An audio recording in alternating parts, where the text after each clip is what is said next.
Hello everyone, welcome to my channel knowledge group. स्वागत है आपका मेरे यूट्यूब चैनल नॉलेज ग्रुप पर। जैसा कि आप जानते हैं कि हमारी मुगल वंश से संबंधित क्लासेस को हम डेली कवर कर रहे हैं और हमने पिछली क्लास में जो कल की क्लास थी उसमें देखा था शाहजहाँ के बारे में। शाहजहाँ जो है शाहजहाँ के बारे में देखा था कि जो शाहजहाँ था वो जहांगीर का पुत्र था और औरंगजेब जो था वो शाहजहाँ का पुत्र था। शाहजहाँ के 4 पुत्र थे और सबसे बड़ा पुत्र दारा शिकोह था। शाहजहाँ दारा शिकोह के राजा घोषित कर देता है और फिर इनके उत्तराधिकार के लिए युद्ध होता है और औरंगजेब शाहजहाँ को इस्लाम धर्म का उल्लंघन करने के अपराध में उसे फांसी की सजा हो जाती है और राजा बन जाता है औरंगजेब। औरंगजेब को जिंदा वीर के नाम से जानते हैं। इस्लाम अर्थात कुरान धर्म पर इसने जो है मुगल वंश को मतलब इसका जो शासन करने का जो तरीका था वो कुरान पर आधारित था। इसके साथ साथ हिंदुओं का सबसे विरोधी राजा है। हिंदुओं के सारे त्योहारों पर इसने रोक लगा दी थी। ठीक है ना। इसके पहले हमने देखा कि हमने सबसे पहले बाबर के बारे में पढ़ा था। सबसे पहले हमने बाबर के बारे में पढ़ा। इसके बाद बाबर का पुत्र हुमायूं के बारे में हमने पढ़ा। बाबर का पुत्र हुमायूं। इसके बाद हुमायूं का पुत्र अकबर जी के बारे में पढ़ा था हमने। अकबर के बाद हमने पढ़ा जो है जहांगीर कौन था। तो जहांगीर जो था वो अकबर का पुत्र था। जहांगीर के बाद हमने शाहजहां के बारे में पढ़ा। शाहजहां कौन था। तो शाहजहां जो है जहांगीर का पुत्र था। इसके बाद अब हम देख रहे हैं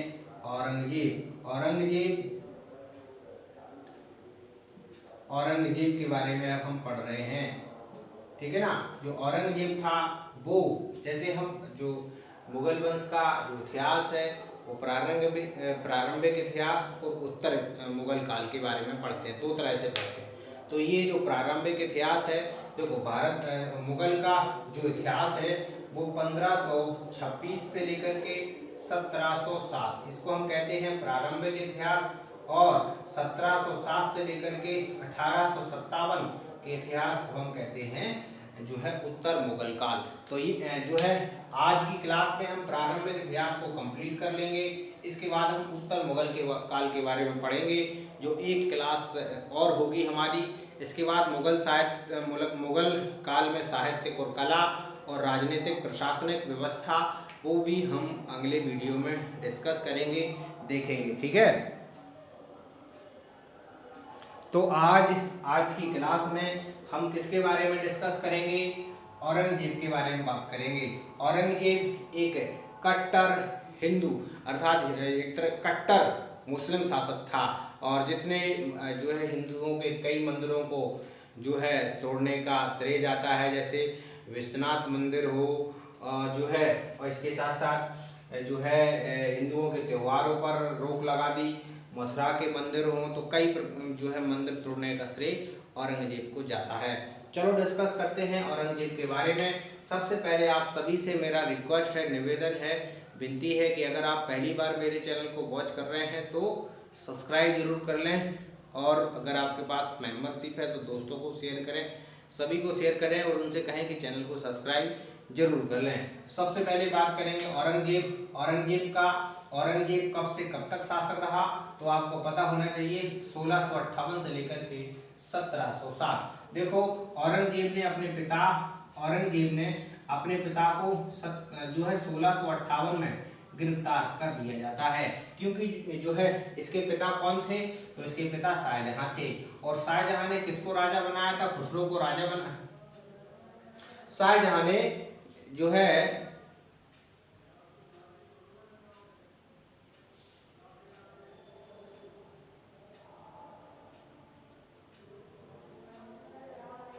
ठीक है ना। तो शाहजहां को इसने 16 जो है गिरफ्तार कर लेता है शाहजहां को, और जो है गिरफ्तार करने के बाद जेल में डाल देता है, जहां पर 1666 ईस्वी में शाहजहां की मृत्यु हो जाती है और राजा बन जाता है औरंगजेब। तो औरंगजेब की बात करें तो 3 नवंबर 1618 में औरंगजेब का जन्म होता है। कहीं कहीं का 24 अक्टूबर भी लिखा रहता है, तो आपको याद रखना है। 3 नवंबर 1618 में जो है बर्थ होता है, जन्म होता है किसका? औरंगजेब का। इसके पिता शाहजहां और इसकी माताजी का नाम मुमताज था। इसकी माताजी का क्या नाम था? मुमताज था। दिलरास बानो बेगम से इसने विवाह किया था, जो कि फारस की राजकुमारी थी। दिलरास बानो बेगम से औरंगजेब ने विवाह किया था। इनकी माताजी का जो है मुमताज नाम था, जिनके नाम से ताजमहल का शाहजहां के द्वारा निर्माण किया गया था। ये 1658 में पहली बार इसने जो है राज्याभिषेक किया। इसके बाद 1659 में दूसरी बार, 1 साल के बाद फिर से इसने दूसरी बार जो है राज्य अभिषेक किया। ये पहली बार था और ये दूसरी बार था। और शाहजहां के महल में इसने दूसरी बार राज्य अभिषेक किया दिल्ली में। इसके गुरु जो थे वो मीर मोहम्मद हकीम इसके गुरु थे। 1665 में पहली बार इसने मंदिरों को तुड़वाने का आदेश दिया था। जो हिंदुओं के मंदिर थे, 1665 में इसने सबसे पहले आदेश दिया था कि हिंदुओं के सारे मंदिरों को खत्म किया जाए। इसका जो शासन व्यवस्था थी वो कुरान पर आधारित थी और सुन्नी, देखो जो इस्लाम धर्म है या मुस्लिम धर्म है, 2 भागों में बांटते हैं हम इस्लाम धर्म को, शिया और सुन्नी। तो ये किसको मानता था? तो ये सुन्नी को मानता था। सुन्नी जो कि हजरत मोहम्मद के पुत्र जो थे उनको मानते थे, और जो शिया लोग थे जो है हजरत मोहम्मद को मानने वाले लोगों को सुन्नी कहते थे।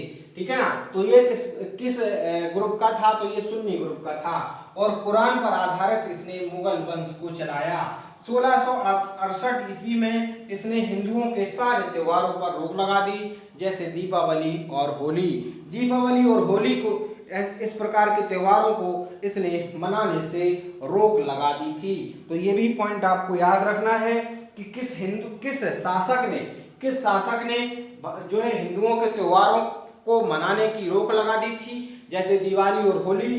तो ये था औरंगजेब। ठीक है ना? ये डेट भी याद रखना है, 1668 ईस्वी। ठीक है, याद रखना है। पुरंदर की संधि शिवाजी और औरंगजेब के बीच में होती है। पुरंदर की संधि शिवाजी और औरंगजेब के बीच में होती है, और दीवाने खास में पहली बार जो है शिवाजी आते हैं और शिवाजी को गिरफ्तार कर लिया जाता है, और बाद में शिवाजी को जयपुर जो जेल था उसमें रखा जाता है, और जयपुर से शिवाजी भाग जाते हैं। तो पुरंदर की संधि किस किस के बीच में हुई थी? तो आपको याद रखना है, शिवाजी और औरंगजेब। दीवाने खास में शिवाजी उपस्थित होते हैं, गिरफ्तार कर लिया जाता है, बाद में शिवाजी जयपुर में उन्हें रखा जाता है और वहां से वो भाग जाते हैं। सिख धर्म के 9वें गुरु तेग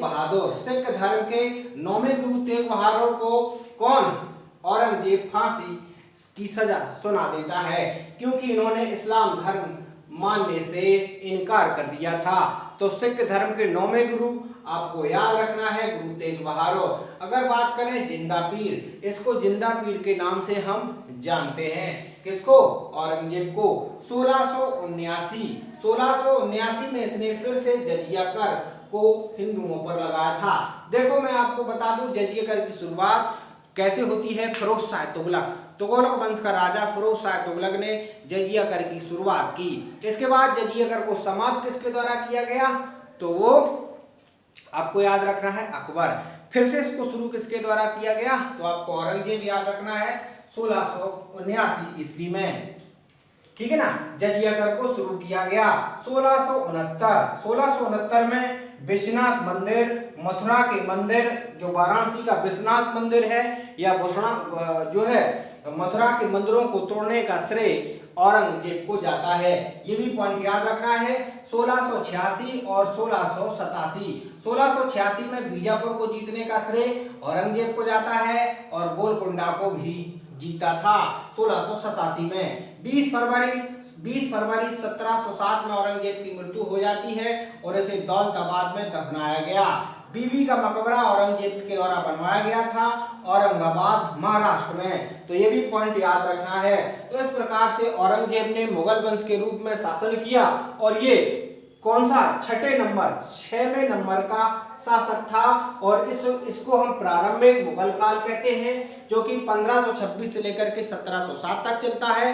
अब हम पढ़ेंगे उत्तर मुगल काल, और उत्तर मुगल काल जो है वो 1707 से लेकर के 1857 के बीच में हमें देखने को मिलता है। अब हम इसमें राजनीतिक व्यवस्था भी पढ़ेंगे और सामाजिक व्यवस्था पढ़ेंगे और प्रशासनिक व्यवस्था पढ़ेंगे, और इसके साथ साथ कला और साहित्य भी हम मुगल वंश में देखेंगे, किस प्रकार से कला, किस प्रकार से उस साहित्य था, प्रशासनिक और राजनीतिक व्यवस्था क्या थी, कौन सी भाषा का मतलब किस धर्म पर आधारित था मुगल वंश, कौन कौन सी इमारतें और कहां कहां पर मकबरे बनाए गए थे मुगल वंश के द्वारा, वो हम नेक्स्ट क्लास में डिस्कस करेंगे। इस क्लास में इतना ही। अगर आपको वीडियो पसंद आया हो लाइक करें, शेयर करें, कमेंट करें एंड सब्सक्राइब जरूर कर लें, पहली बार वॉच कर रहे हैं। Thank you, take care, see you next class.